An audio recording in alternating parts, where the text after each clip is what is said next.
Здравствуйте, на телеканале «Новый век». Программа «Вызов 112». В студии Айдар Гумеров. И сегодня мы покажем, как в Казани ограбили беспомощного человека. Мужчина рассказал, что неизвестные сбили его и отобрали имущество. Полиция ищет подозреваемого. Признаны виновными. Грубо нарушили нормы общественной нравственности и эстетики, выразив явное неуважение к обществу. Вахитовский суд вынес приговор за надписи и рисунки на домах в центре Казани. И расскажем, как полиция раскрыла организованную группу браконьеров. 27 800. Что за рыба? Столовик. У них изъяты километры сетей и больше тонны рыбы. Это и не только прямо сейчас. Воспользовались беспомощным положением. Полиция Казани просит помощи в поиске подозреваемого в грабеже, совершенного в начале сентября в Кировском районе на улице Залесная. Неизвестный мужчина под предлогом оказания помощи завладел личными вещами постороннего человека. Как, расскажет Алла Рыкова. Все произошло в начале сентября на улице Залесной. На кадрах с камеры наблюдения отчетливо видно, как мужчина лежит на асфальте. Мимо проходит пара. В какой-то момент молодой человек проявляет участие и приводит лежащего в чувство. Помогает ему подняться и под руки уводит. Это была бы история о неравнодушии и участии, если бы не одно «но». Вот уже этот же мужчина один, в его руках сумка потерпевшего. Как ни в чем не бывало, он перебрасывает ее через плечо и ждет автобус. По данному факту в отделе полиции Юдина возбуждено уголовное дело по признакам преступления, предусмотренного частью 2 статьи 162 Уголовного кодекса Российской Федерации «Разбой». Теперь полицейские просят всех, кто располагает какой-либо информацией о личности подозреваемого в грабеже мужчины и его спутницы, а также о их местоположении, обратиться по телефонам, указанным на экране. Алла Рыкова, «Вызов 112». Убил соседа из-за банковской карты. Накануне утром под деревом на улице Отрадная в Казани было обнаружено тело 42-летнего мужчины с признаками насильственной смерти, завернутое в ковер и прикрытое одеялами. По подозрению полицейских попал 35-летний мужчина. По предварительной версии, накануне трагедии потерпевший вместе с 3 приятелями распивал спиртные напитки в своей комнате в коммунальной квартире. Когда спиртное закончилось, гости стали требовать, чтобы потерпевший дал им денег, поскольку у него была банковская карта. Услышав отказ, один из гостей, который проживал вместе с хозяином комнаты в одной коммуналке, накинулся на того и задушил, затем нанес 2 ножевых ранения. Решив скрыть следы преступления, злоумышленник завернул тело потерпевшего в ковер. После этого они с приятелями решили вынести его на улицу и выбросить в мусорные контейнеры. Однако по дороге они раздумали, поскольку тело было тяжелое, они решили его оставить под деревом, при этом еще накрыли одеялами.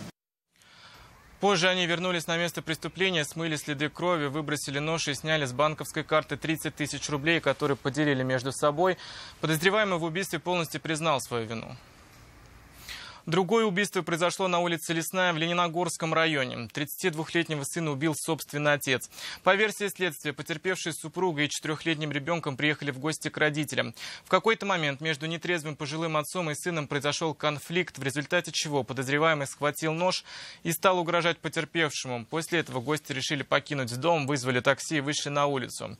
При этом перед уходом потерпевший разбил кочергой стекла в окнах. Спустя некоторое время предполагаемый злоумышленник выбежал за сыном, предварительно вооружившись двуствольным ружьем. Увидев подозреваемого с оружием, женщина легла на землю и закрыла телом ребенка. В свою очередь, потерпевший прикрыл их собой.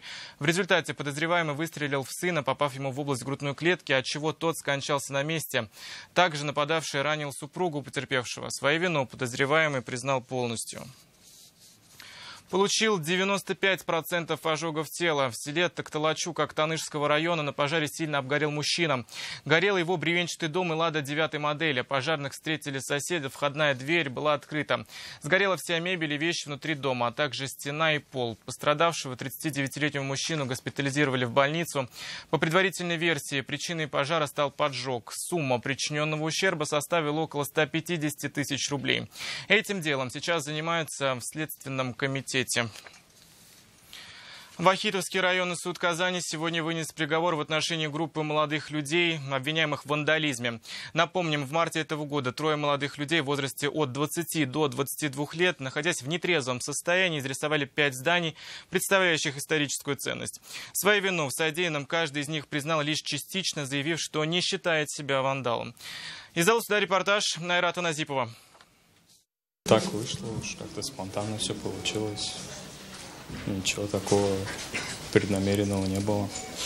Никакой особой идеи. Еще на старте этого дела подсудимые заявляли о том, что все прошло самопроизвольно. Злого умысла не имели и даже не знали историю тех зданий, на стенах которых и рисовали граффити. По версии государственного обвинения, в ночь с 18 по 19 марта этого года компания из 3 парней отправилась на прогулку. Будучи под градусом, ребят потянуло на творчество. Вооружившись баллончиками с краской, они оставляли различные надписи на объектах культурного наследия. Пострадали как жилые дома, имеющие статус культурного наследия, так и дом Крестовникова. Сейчас в нем располагается Институт татарской энциклопедии и регионоведения Академии наук Татарстана. Больше всего пострадала усадьба Сандетского. Там помимо надписей разбили и стекла. После этого досталось мастерским художников. Здесь были разбиты витрины и разрисован фасад. Общий ущерб чуть меньше 36 тысяч рублей.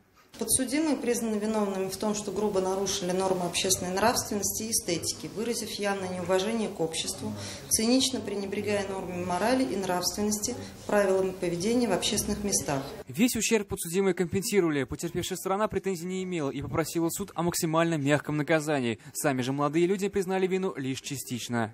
Решением Вахитовского суда всем троим обвиняемым назначено наказание в виде ограничения свободы на 1 год. Кроме того, каждый из них должен выплатить штраф в размере 50 тысяч рублей. Айрат Назипов, Константин Бушуев, вызов 112. Страшная авария произошла сегодня в районе 13 часов в Альметьевском районе. На железнодорожном переезде близ поселка Минибаева практически лоб в лоб столкнулись 2 грузовика КАМАЗ и Скания. В результате удара водитель отечественного большегруза скончался на месте, его тело пришлось извлекать спасателям. Второго участника ДТП госпитализировали медики. По предварительной версии, водитель КАМАЗа, двигаясь на спуске, выехал на встречную полосу, где в этот момент проезжала Скания. В Заинской центральной больнице скончался водитель КАМАЗа, попавший в крупное ДТП 11 октября. 21-летний Рамиль Габидулин был доставлен в медицинское учреждение в крайне тяжелом состоянии. Врачи несколько дней боролись за его жизнь, но тщетно. Напомним, смертельная авария произошла на 43-м километре трассы Набережные Челны, Заинск-Альметьевск. Столкнулись грузовики МАЗ, перевозившие металлические трубы, грузовой КАМАЗ со свеклой и легковой автомобиль «Лада» 11-й модели. По предварительным данным, виновником аварии стал 80-летний хозяин легковушки, не пропустивший грузовик при выезде со второстепенной дороги. В результате аварии водитель и 65-летняя женщина-пассажир отечественной легковушки скончались на месте. Шофер второго грузовика сейчас находится в больнице скорой медицинской помощи Набережных Челнов. Держал в плену на протяжении года. 44-летний житель Елабуги подозревается в незаконном лишении свободы своей возлюбленной. По версии следствия, мужчина насильно удерживал дома 30-летнюю девушку. За каждую попытку сбежать из жилища он избивал избранницу. Обращаться в полицию пострадавшая боялась из-за угроз своего сожителя. Но в какой-то момент терпение лопнуло, и она написала заявление в правоохранительные органы. Следственный комитет возбудил уголовное дело в отношении подозреваемого, избрана мера пресечения в виде подписки о невыезде. Группу браконьеров задержали оперативники подразделения по борьбе с незаконной преступностью в Заинском районе. Полицейские выяснили, что 48-летний трижды судимый житель Заинска сплотил идейно криминального бизнеса 2 пенсионеров. Одному 50, второму 81 год. Вместе на 2 катерах незаконно добывали биологические ресурсы. Их задержали с поличным, когда они проверяли сети. Новый улов вместе с тем, что еще не успели продать, весил больше 1200 килограммов. Динара Камалова была свидетелем подсчета ущерба. 98 лещей.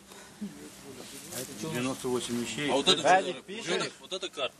Нет, это карась. Каждая рыбка, пусть она еще и живая, теперь является вещественным доказательством. Каждую надо посчитать, взвесить, запротоколировать и приобщить к уголовному делу. 27 800. Катер 27 800. Что за рыба? Толстолобик. Скатер который.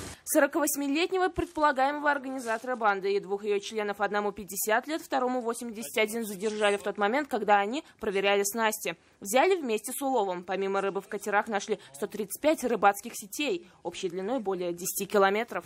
Кроме того, в помещениях, которые злоумышленники использовали как склады, стражи порядка изъяли общей сложности 1200 килограмм свежей, соленой и замороженной рыбы, среди которых лещ, толстолобик, белый амур, сом, жерех, сазан и окунь. Сумма ущерба, нанесенная незаконной деятельностью, составила порядка 100 тысяч рублей.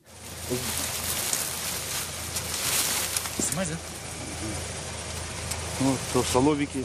Как установили полицейские, незаконный улов подозреваемые сбывали в Заинске, Набережных Челнах, Альметьевске и Самарской области. В отношении них возбуждено уголовное дело по статье «Незаконная добыча водных биологических ресурсов». На время следствия двое подозреваемых заключены под стражу. В отношении третьего избрана мера пресечения в виде подписки о невыезде и ненадлежащем поведении. Судьбу вещественных доказательств будет, вероятно, решать суд после вынесения приговора. Динара Камалова, вызов 112. Это все, о чем мы успели вам рассказать. В студии был Айдар Гумеров. До встречи. Не бросайте вызов судьбе, вдруг она его примет.